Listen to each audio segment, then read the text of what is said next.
चलिए, तो हम टॉर्क पढ़ रहे थे। तो अगला सवाल लिखिए। ऐसे एक पार्टिकल को थीटा एंगल पर फेंक दिया है, अब पूछा है find find the torque about point of projection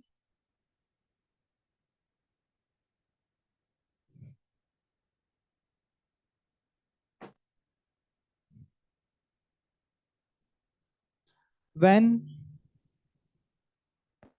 it is eight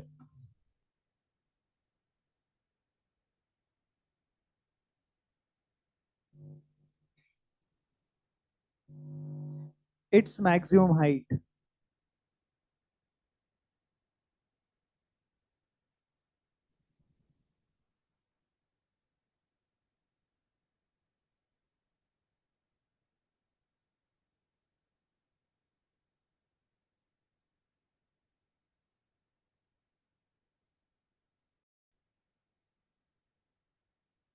क्या पूछा है इसमें? इसमें पूछा है कि ये पार्टिकल ऐसे प्रोजेक्टाइल करेगा, जब ये पार्टिकल हाईएस्ट पॉइंट पे पहुंचेगा तब किसके अबाउट, पॉइंट ऑफ प्रोजेक्शन के अबाउट इस पार्टिकल पर जो भी फोर्स लग रहा है, कौन सा फोर्स लगेगा? हाँ, इसका मास m मान लेते हैं।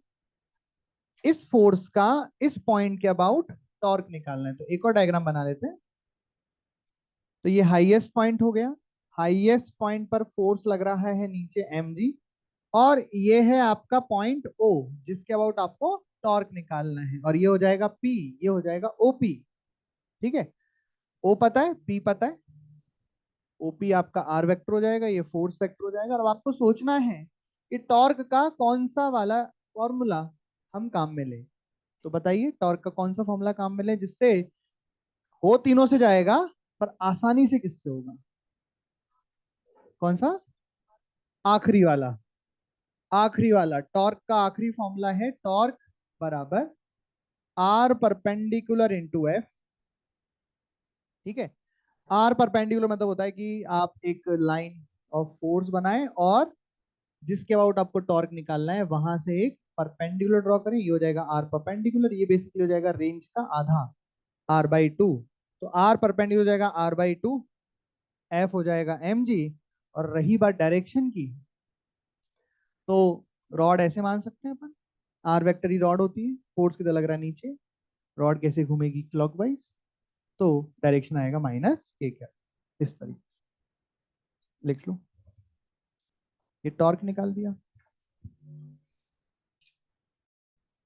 चलिए नेक्स्ट क्वेश्चन करिए। इसमें आपका एक फोर्स लग रहा है पॉइंट पी पर, उसकी कोऑर्डिनेट गिवन है, ए बी सी, तीन कोऑर्डिनेट गिवन है। टॉर्क निकालना है किसका? फोर्स का। इस फोर्स का अबाउट पॉइंट, ये पॉइंट है तीन, A comma B comma C. तो ए के अबाउट, बी के अबाउट, सी के अबाउट, मतलब आपको फाइंड करना है torque about A, torque about B and torque about C. आज की क्लास थोड़ी सी और कठिन है, तो टॉर्क आप पढ़ के आए होंगे। ठीक है, तो आ जाएगी समझ में, कोई दिक्कत नहीं।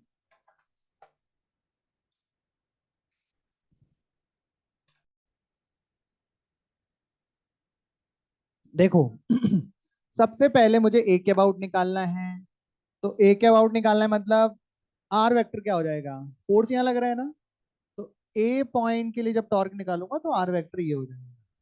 ठीक है क्या?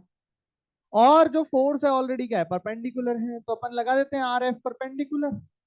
आर एफ परपेंडिकुलर, आर कितना है? ये लेंथ कितनी है? 5। फोर्स कितना है?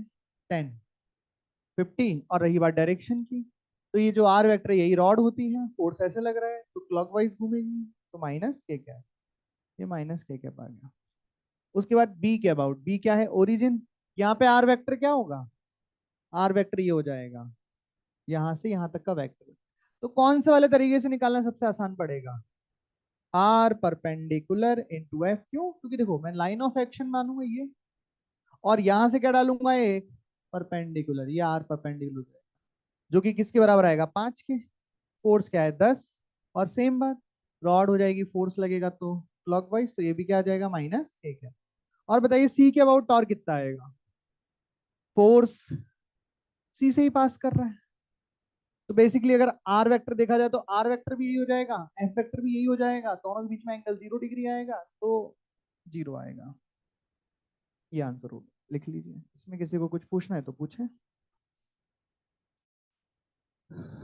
तो क्वेश्चन क्या है, एक कोनिकल पेंडुलम है, मास एम का बॉब है, घूम रहा है थीटा एंगल पर, लेंथ एल है स्ट्रिंग का। आपको टॉर्क बताना है mg का about point O and C. Point O यहाँ है, पॉइंट सी यहाँ है। पॉइंट के अबाउट टॉर्क निकालना है, ध्यान रखना पॉइंट के अबाउट पूछ रहा हूँ मैं टॉर्क। अभी थोड़ी देर में हम एक्सिस के अबाउट भी निकालना सीखेंगे। अभी मैं पॉइंट के अबाउट, ओ के अबाउट, सी के अबाउट टॉर्क निकाल के बताना है। बताइए।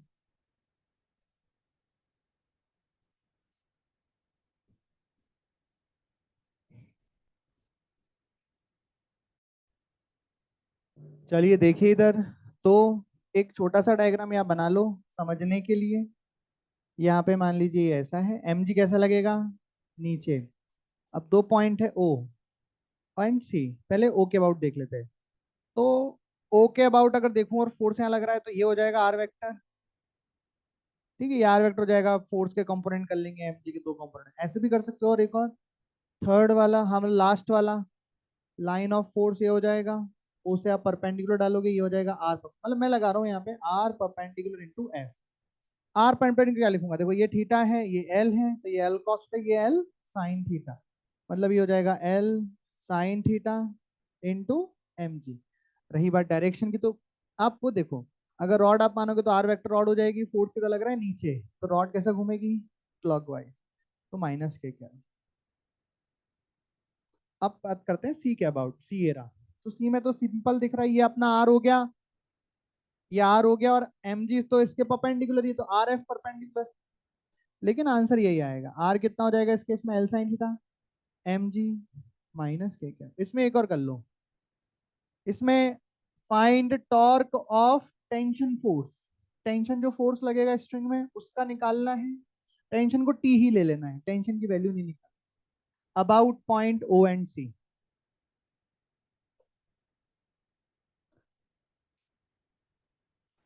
About point O and C. तो कैसे करेंगे बताइए, क्या आंसर आएगा। ओ के अबाउट क्या आंसर आएगा, सी के अबाउट क्या आंसर आएगा। चलिए तो इसमें भी एक छोटा सा डायग्राम बना लेते हैं, फिर उसको सॉल्व करेंगे। टेंशन फोर्स कैसा लगेगा, ऐसे लगेगा, है ना। ये पॉइंट ओ है और ये अपना सी है। तो सबसे पहले टॉर्क अबाउट ओ, तो कितना आएगा 0। क्यों आएगा, फोर्स ओ से ही पास हो रहा है, मतलब कुल मिला के आर वेक्टर और टी वेक्टर के बीच में एंगल आएगा 180 डिग्री, साइन 180 हो जाएगा 0। टॉर्क अबाउट सी भी 0 आएगा क्या, नहीं।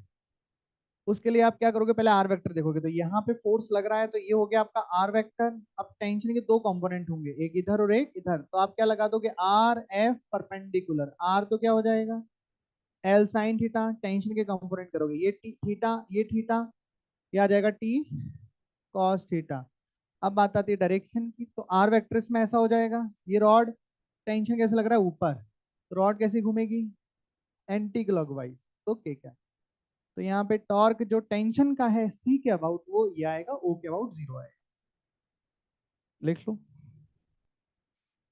किसी को डाउट है तो पूछ लो। हेडिंग डालिए, torque about an axis. Torque about an axis, torque अब एक्सिस के अबाउट निकालना हम सीखेंगे, थोड़ा सा अलग है। अबाउट अ पॉइंट से थोड़ा सा ही अलग है, ज्यादा अलग नहीं है ना, थोड़ा ही अलग है। तो इसको समझने के लिए आप जो है डोर का एग्जाम्पल लेंगे, क्योंकि डोर एक्सिस के अबाउट ही घूमता है। जैसे ये वाला डोर दे लिया, देख रहे हो क्या डोर, हाँ, ये एक्सिस के अबाउट ही घूमता है। अब मैं आपको एक बात बताना चाहता हूँ, जैसे अभी तक तो हम क्या पढ़ रहे थे, पॉइंट के अबाउट पढ़ रहे थे। जैसे ये मान लीजिए रॉड पॉइंट के अबाउट हिंज है, ये पॉइंट है, तो ये जिधर भी फोर्स लगाओ ये चल देती है, ऊपर लगाओ तो ऊपर मुड़ जाएगी, नीचे लगाओ तो नीचे मुड़ जाएगी, आगे लगाओ पीछे कहीं भी लगाओ, बस एक डायरेक्शन। जब आप इसको बाहर खींच रहे हो तो इसमें कोई टॉर्क नहीं आ रहा है, जब फोर्स आप बाहर लगा रहे हो रेडियस के, या रेडियस नहीं, आर वेक्टर के अलोंग लगा रहे हो, उस केस में टॉर्क जीरो आता है, अदरवाइज हर केस में टॉर्क आएगा। और रॉड देखो मुड़ भी जाएगी, अब जिधर भी लगना चाहिए। ये तो पॉइंट हो गया। अब इसी को आप एक्सिस में समझो।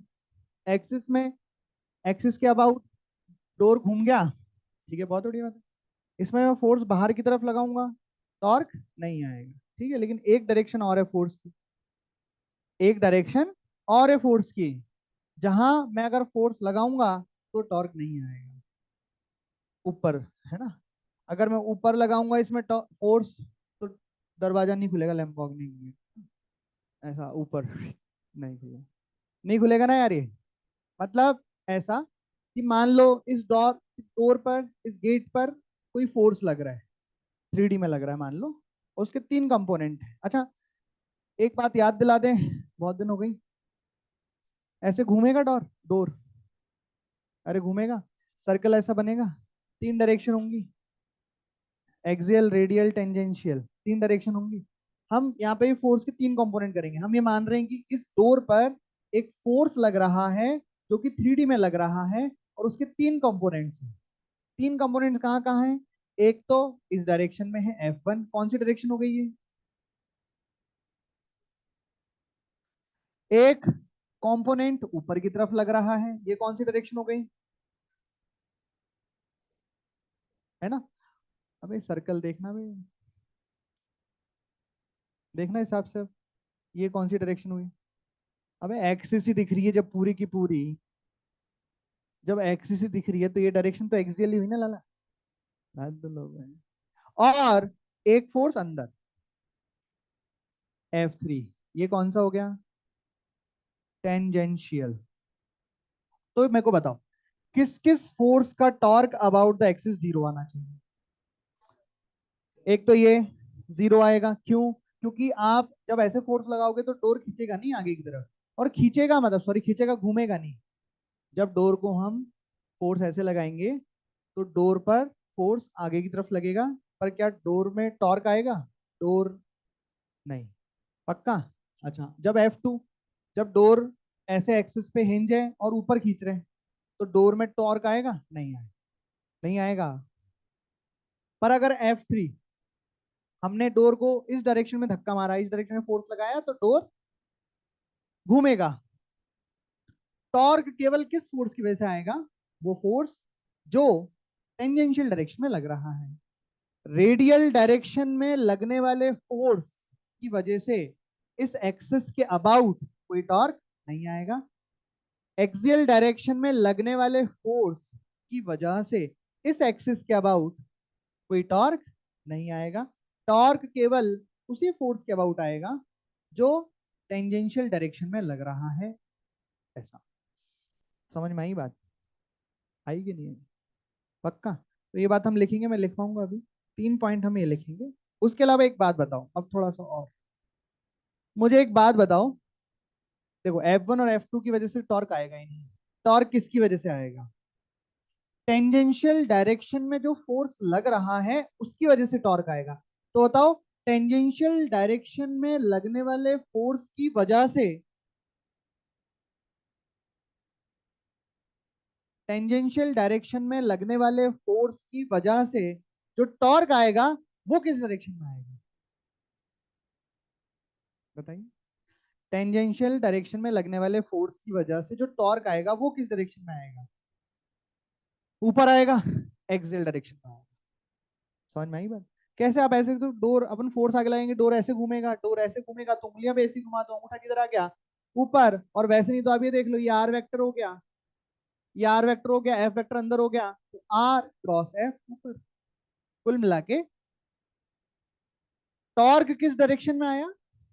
एक्सियल डायरेक्शन में। और किस डायरेक्शन के फोर्स की वजह से आया? Tangential direction. तो अबाउट एन एक्सिस, टॉर्क हमेशा उसी एक्सिस के पैरेलल आता है, और जिस फोर्स की वजह से आता है वो फोर्स टेंजेंशियल होता है। समझ में आ रही है बात आपको? मतलब इसको थोड़ा अगर मैं और लिख दूं, तो टॉर्क अबाउट एन एक्सिस अगर हम निकालें यहां पे,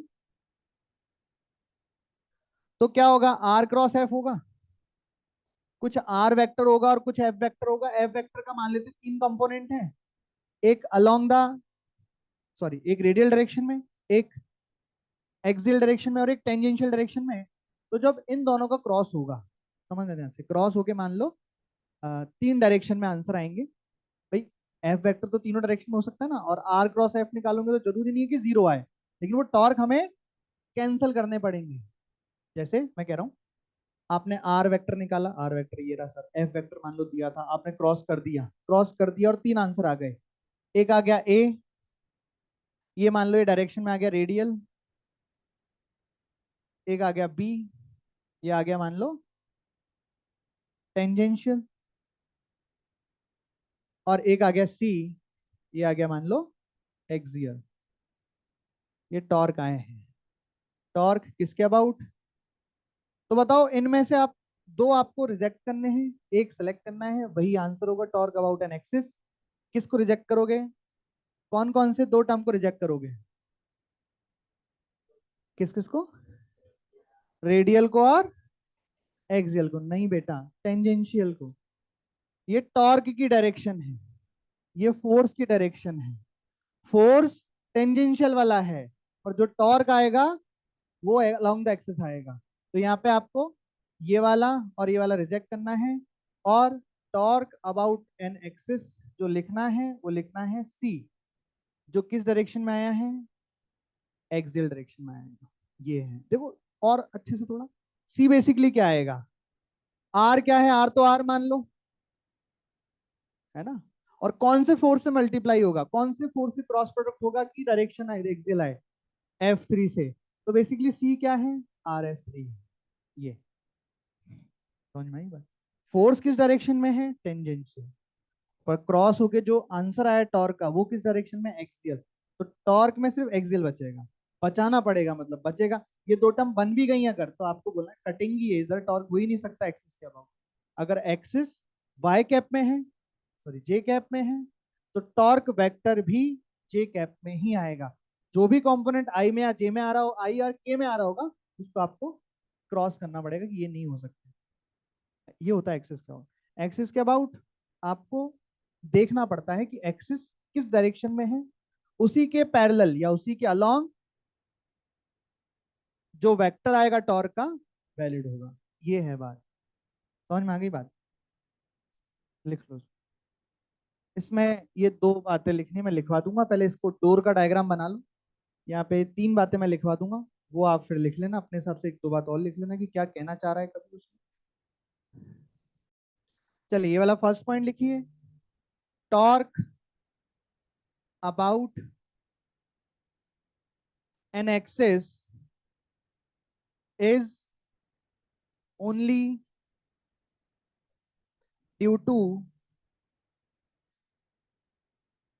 टेंजेंशियल फोर्स और tangential component of force.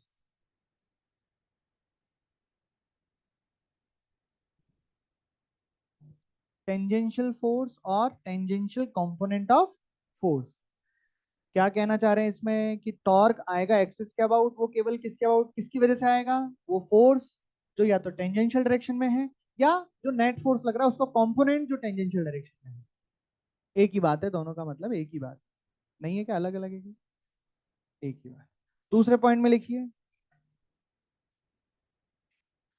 Torque due to radial force, torque due to radial force is zero. और यहां पे भी आप दोनों बात लिख सकते हो, torque due to radial force और component of force which is in radial direction, मतलब बात वही है। तो केवल हम इतना लिख रहे हैं, torque due to radial force is zero. और तीसरा पॉइंट क्या लिखेंगे? Torque due to axial force is zero. Torque due to axial force is zero. Axial force की वजह से टॉर्क जीरो है, लेकिन टॉर्क की डायरेक्शन एक्सियल है, ध्यान रखना, है ना। और वो लिख लीजिए, है ना। और कुछ और समझ में आ गया हो आपको तो वो लिख लीजिए। चलिए क्वेश्चन करिए। वापस से आ गया कोनिकल पेंडुलम। किस एक्सिस के अबाउट टॉर्क निकालना है? वाई वाई डैश के अबाउट। इस बार एक्सिस के अबाउट टॉर्क लिखना है। किस किस का टॉर्क लिखना है? एम जी का एंड टेंशन का। इस एक्सिस के अबाउट टॉर्क लिखना है। ठीक है, करते हैं। कैसे करेंगे देखिए।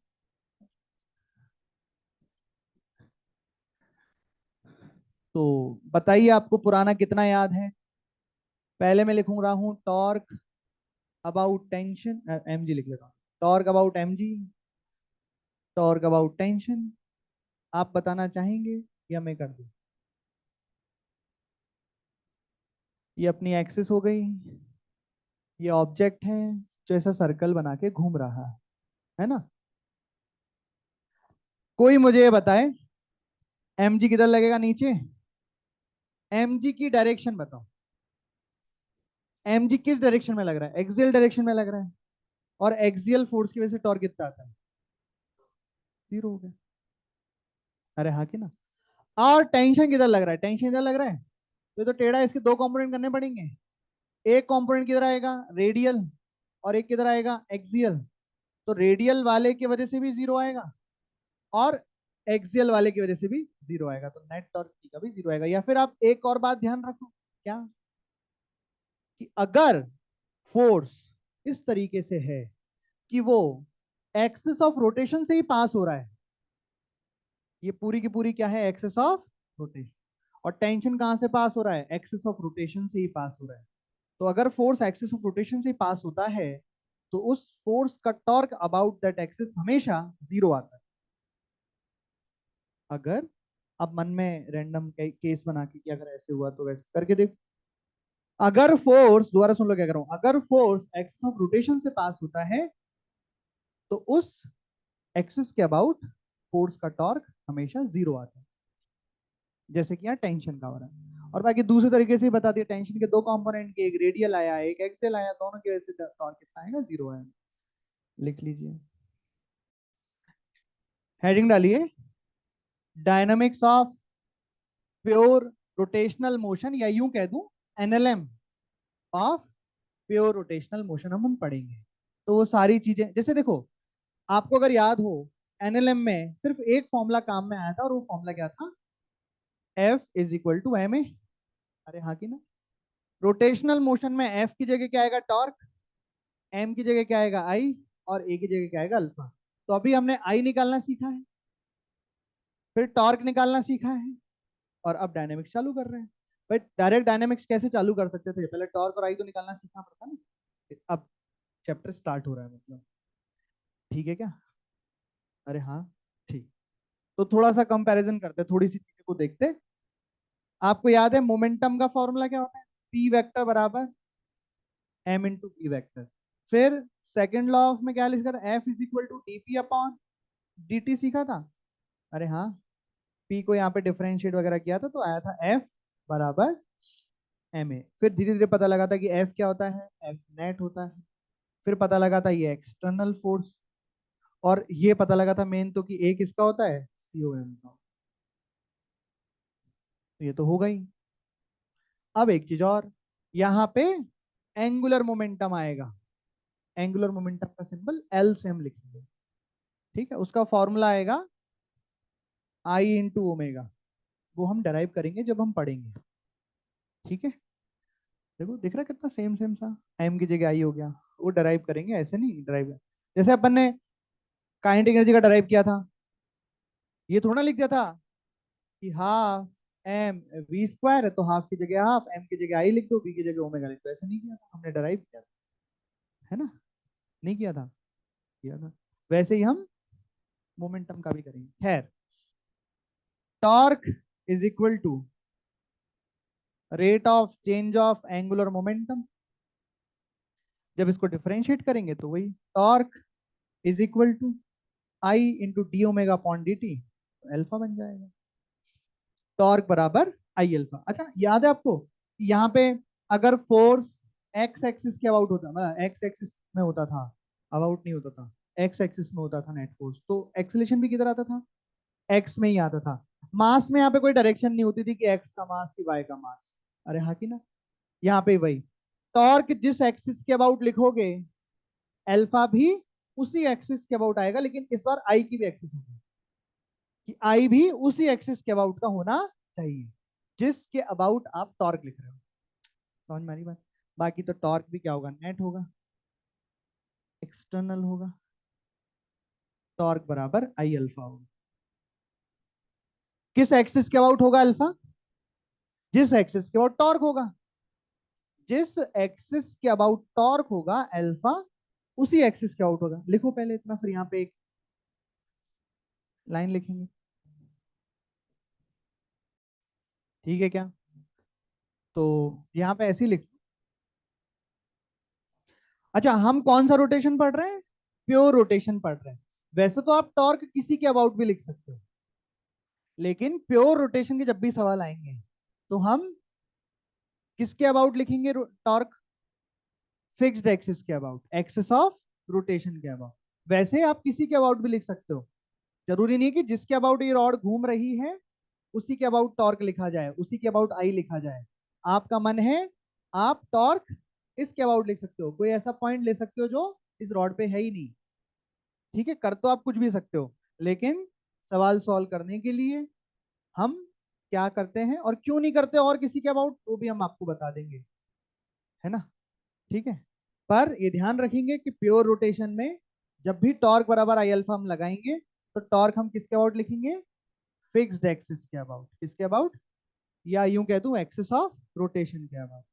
तो यहाँ लिख देते हैं अबाउट फिक्स्ड एक्सिस या अबाउट एओआर, ठीक है?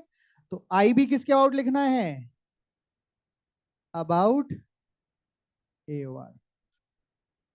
अल्फा भी किसके अबाउट आएगा? About AOR.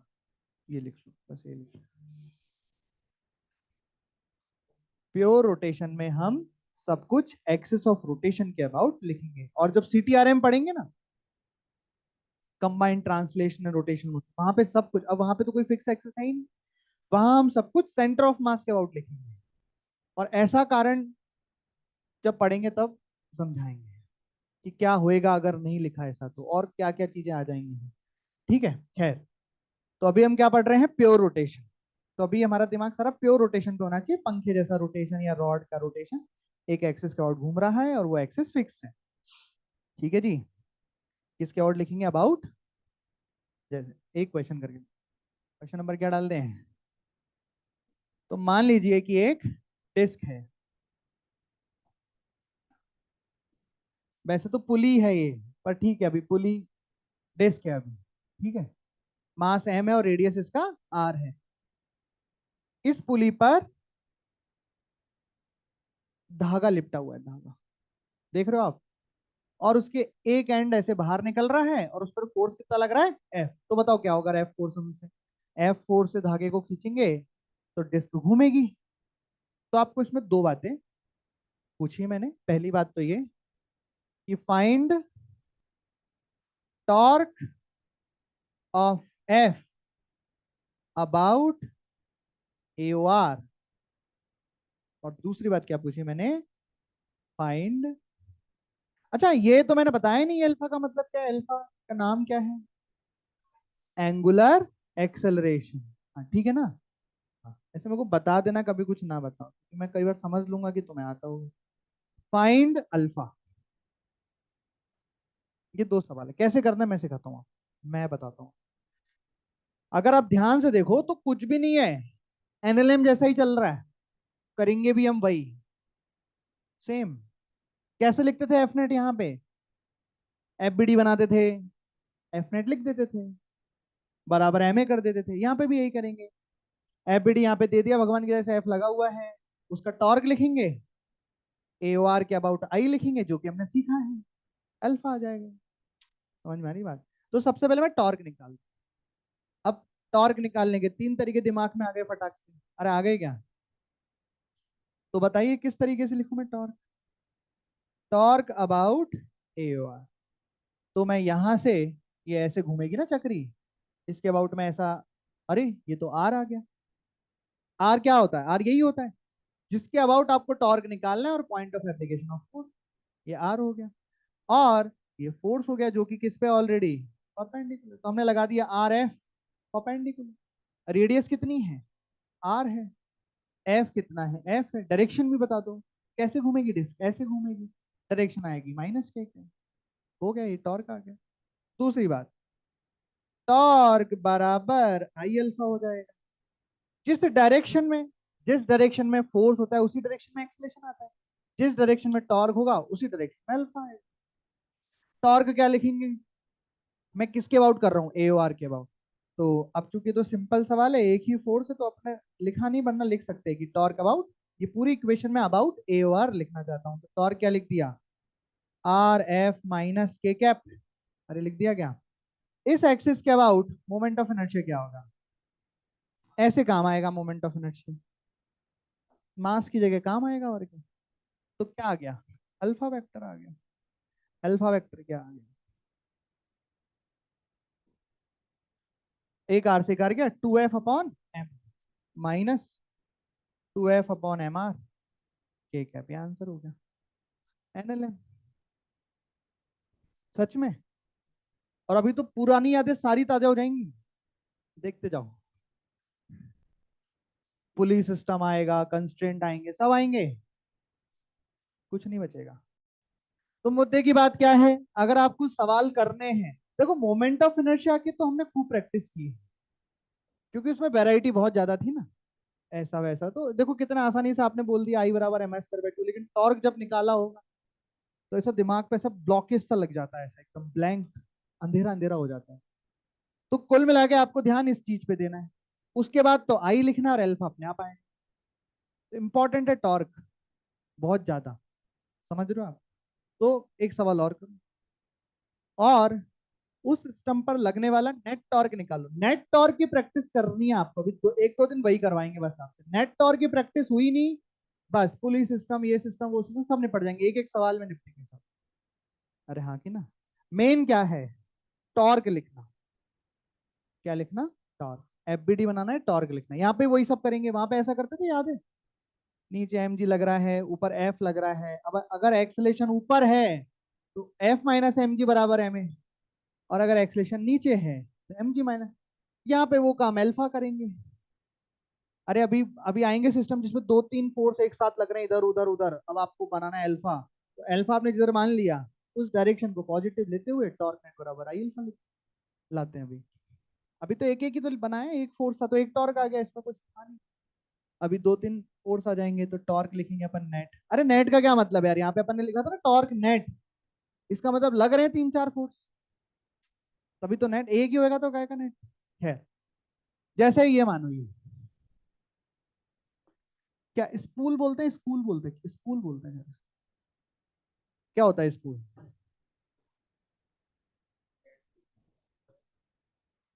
मान लो 10 सेंटीमीटर है और एफ मान लीजिए कि 10 न्यूटन है।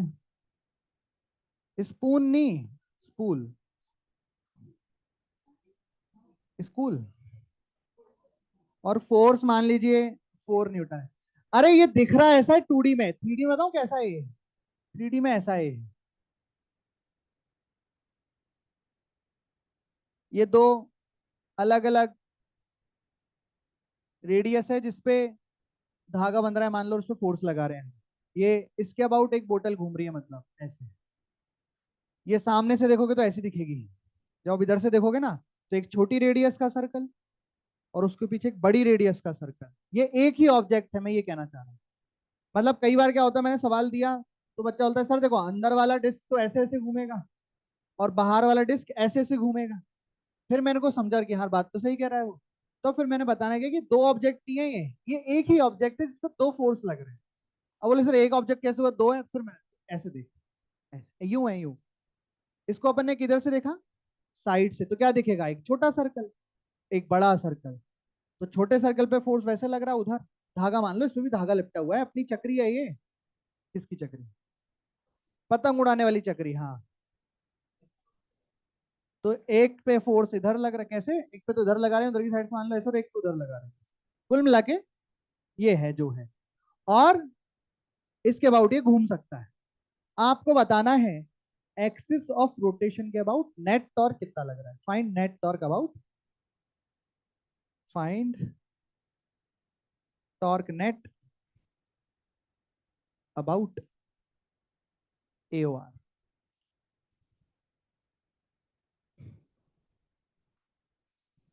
तो अगर दो फोर्स हैं तो दोनों फोर्सेस की वजह से टॉर्क आएंगे, पर उन टॉर्क का जब समेशन करना है तो डायरेक्शन का ध्यान रखना है, क्योंकि टॉर्क एक वेक्टर क्वांटिटी है ना। डायरेक्शन ध्यान रखना है और बहुत आसानी से सॉल्व करना है। तो आप क्या लिखोगे, टॉर्क नेट बराबर क्या लिखोगे बेटा, torque one vector plus torque two vector. अरे यही लिखोगे। तो पहले फोर्स की वजह से टॉर्क लिखो। आओ इधर देखो सर, सारे लोग ना बोल के सोचेंगे, लिख के नहीं सोचेंगे, बोल के सोचेंगे। मेरे लिए फोर्स वन ये मान लीजिए, तो मैं क्या लिखूं टॉर्क वन बताइए। तो बोले सर देखो, टॉर्क और लिखने से पहले आप आर वेक्टर देखो, एफ वेक्टर देखो और सोचो थोड़ा कि कौन सा फॉर्मूला लगाएंगे। टॉर्क निकालना है इसके बाद, तो आर वेक्टर यही हो गया, फोर्स परपेंडिकुलर ही हो गया, आर एफ परपेंडिकुलर लगा देंगे। आर वन कितना, देखो आप अगर चाहते हो तो एक लाइन बढ़ा दूं मैं, अरे बोलो, या आप बोलो तो मैं वैल्यू डाल दूं इसमें। आर कितना लिखेंगे, अपॉन इनटू, क्रॉस नहीं है ये, 10, बस। डायरेक्शन क्या लिखेंगे, रॉड देखो आप तो वही ओ से पी के बीच में है।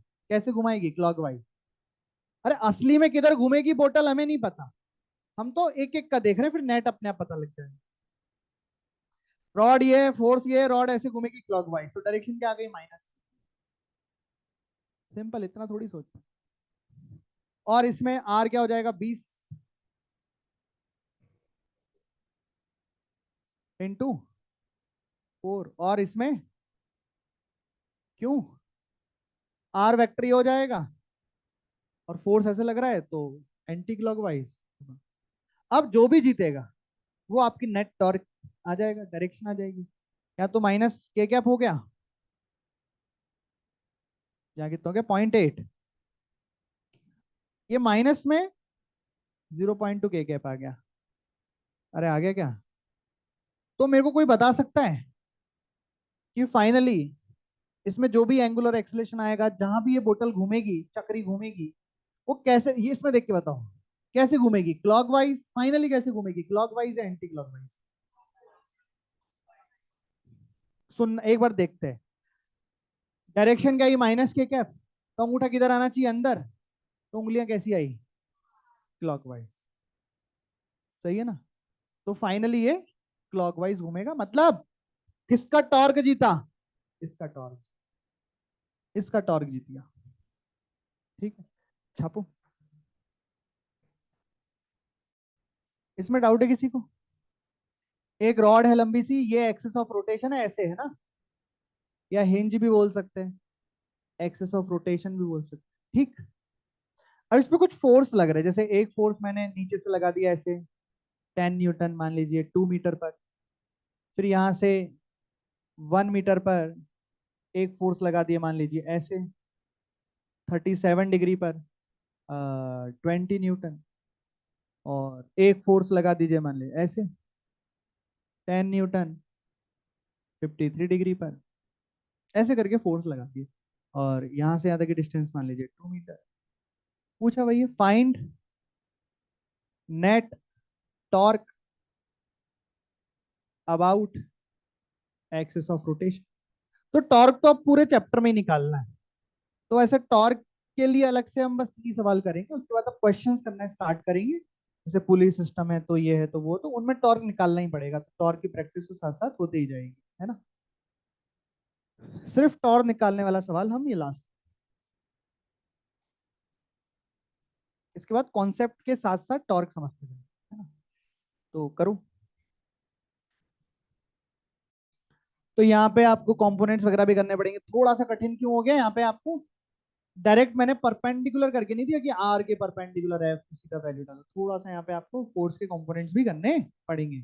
तो एक एक टॉर्क की अपन टॉर्क लिखते जाते हैं और काम हो जाएगा। देखो अब आपको एक बात बताऊं, बार बार जैसे आपको याद हो, जब अपन फोर्स के, आप सीख लो पहले ना, करने के लिए तो बहुत सवाल है, तो इधर देखना, आप याद करो कि हम जब यहाँ पे इक्वेशन लिखते थे एफ ऊपर एम जी नीचे, तो लिखा सिखाते वक्त तो मैंने सिखाया था कि एफ जे कैप एम जी माइन, लेकिन धीरे धीरे फिर अपन एफ माइनस एम जी लिखने लग गए थे, क्योंकि बोल रहे हैं कि जब बात ही सिर्फ बाय में चल रही है तो फालतू में सरनेम लगा के क्यों लिखे, जब, समझ रहे हो आप?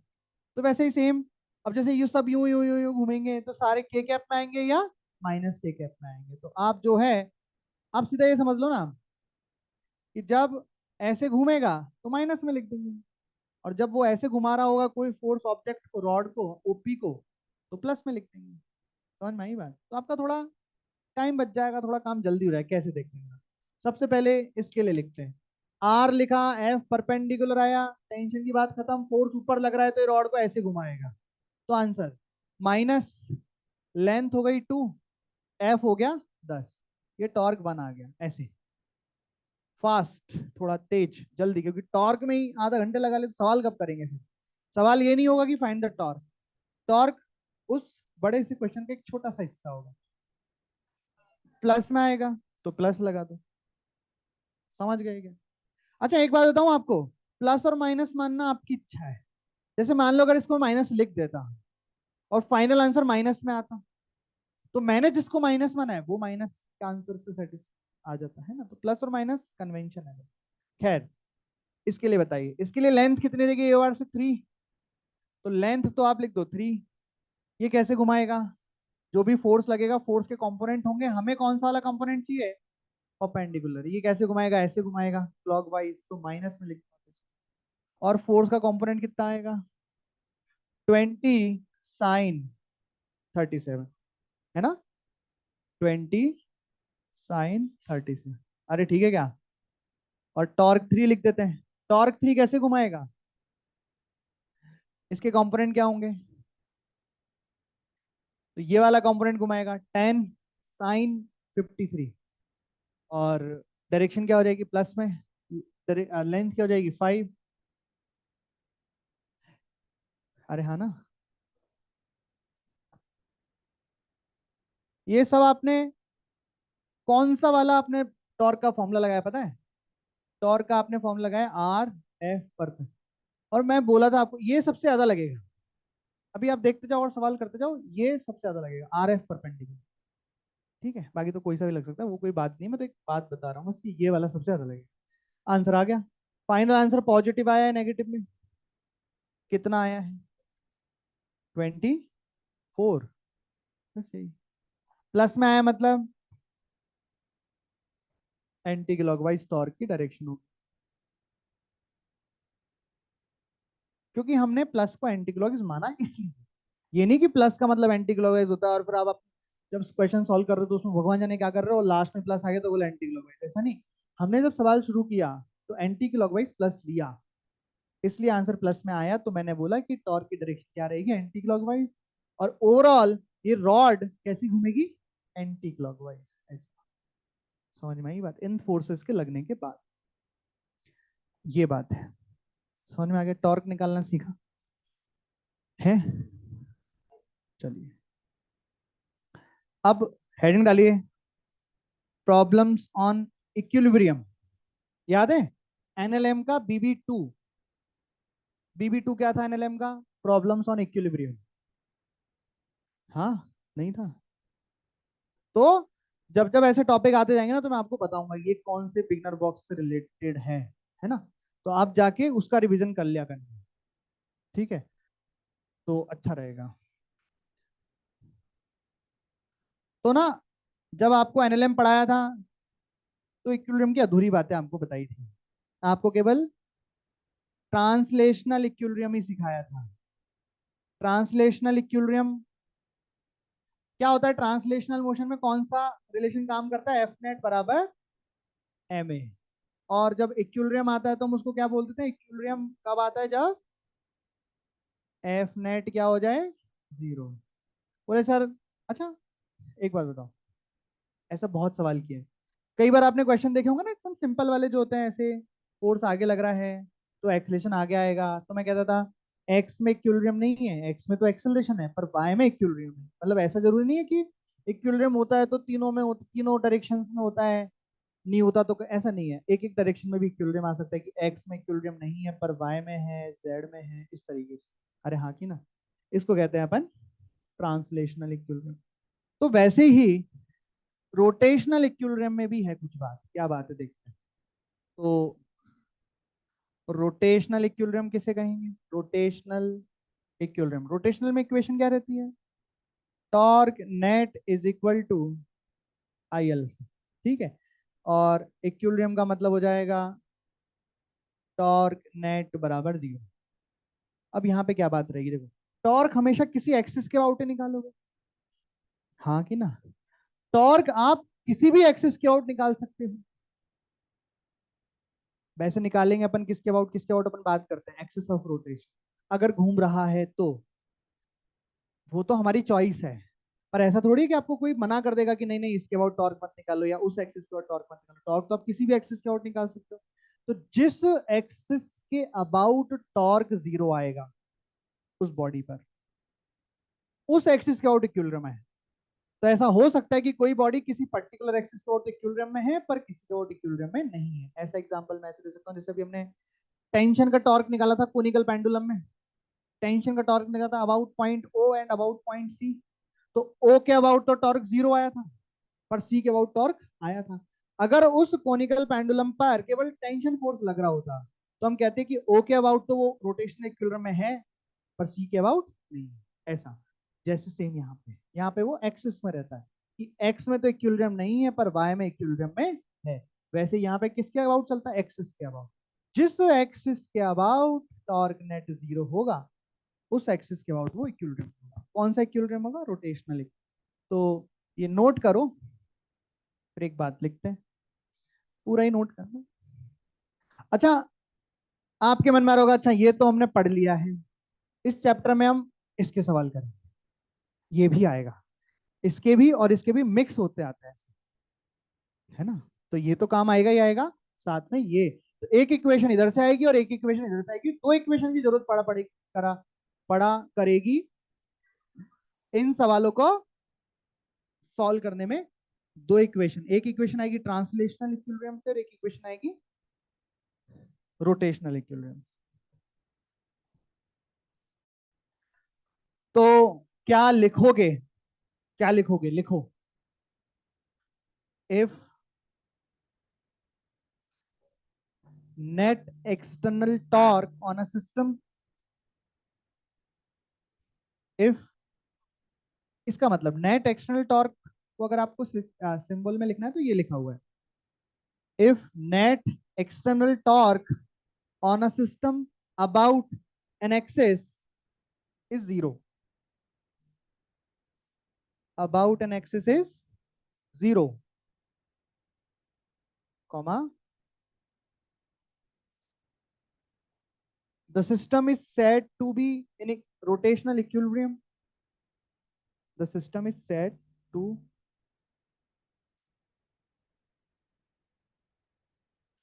in rotational equilibrium about that axis, about that axis। क्या लिखा पढ़ना एक बार। और तीसरा और इक्विलिब्रियम लिखिए total mechanical equilibrium, total mechanical equilibrium. क्या मतलब होगा बताइए टोटल मैकेनिकल इक्विलिब्रियम का? कि if F net external zero हो जाए और साथ में किसी एक्सिस के अबाउट टॉर्क नेट एक्सटर्नल भी जीरो हो जाए। अगर किसी सिस्टम पर दोनों जीरो हो जाएं तो उस सिस्टम को कहेंगे अपन टोटल मैकेनिकल इक्विलिब्रियम। मतलब आपका सोचना एकदम सही है कि ऐसा हो सकता है कि कहीं पे ये जीरो हो पर ये ना हो और कहीं पे ये जीरो हो और ये ना हो। मतलब सिस्टम अकेले अकेले इक्विलिब्रियम में भी हो सकता है, हो सकता है वो रोटेशनल इक्विलिब्रियम में हो पर ट्रांसलेशनल इक्विलिब्रियम में ना हो। ऐसा होता ही है। ये ऑब्जेक्ट चल रहा है, यह लुढ़क भी रहा है, सिर्फ चल रहा है। तो ये ट्रांसलेशनल मोशन में तो है, मतलब ट्रांसलेशनल इक्विलिब्रियम में नहीं है पर रोटेशनल इक्विलिब्रियम में है। और ऐसा भी हो सकता है जैसे आपने जो है एक रॉड ली और रॉड पे ऐसे फोर्स लगा दिया, एफ ऊपर और एफ नीचे, बताओ क्या होगा। ये हॉरिजॉन्टल प्लेन है। हॉरिजॉन्टल प्लेन का मतलब ये रॉड एक टेबल पे रखी हुई है, टेबल पे रखी हुई है, ऐसा हॉरिजॉन्टल टेबल। तो एक फोर्स आपने इधर लगा दी, एक फोर्स उधर लगा दिया, तो नेट फोर्स कितना हुआ इस रॉड पर? जीरो। क्यों हुआ जीरो? पर रॉड घूमेगी। रॉड कैसे घूमेगी? रॉड ऐसे घूम जाएगी, क्योंकि ये ऊपर टल्ला मारेगा, ये नीचे मारेगा, ये रॉड ऐसा क्लॉकवाइज में घूम जाएगी। अरे घूम जाएगी क्या? तो मतलब इस रॉड पर एफ नेट तो जीरो है, बट टॉर्क नेट जीरो नहीं है। तो ये कौन सा इक्विलिब्रियम है? ओनली ट्रांसलेशनल इक्विलिब्रियम है, टोटल इक्विलिब्रियम नहीं कहलाएगा। तो मतलब ऐसा हो सकता है, इसलिए टोटल मैकेनिकल इक्विलिब्रियम नाम की चीज है कि जब दोनों जीरो हो जाएं तब हम कहेंगे टोटल मैकेनिकल इक्विलिब्रियम। ठीक है क्या?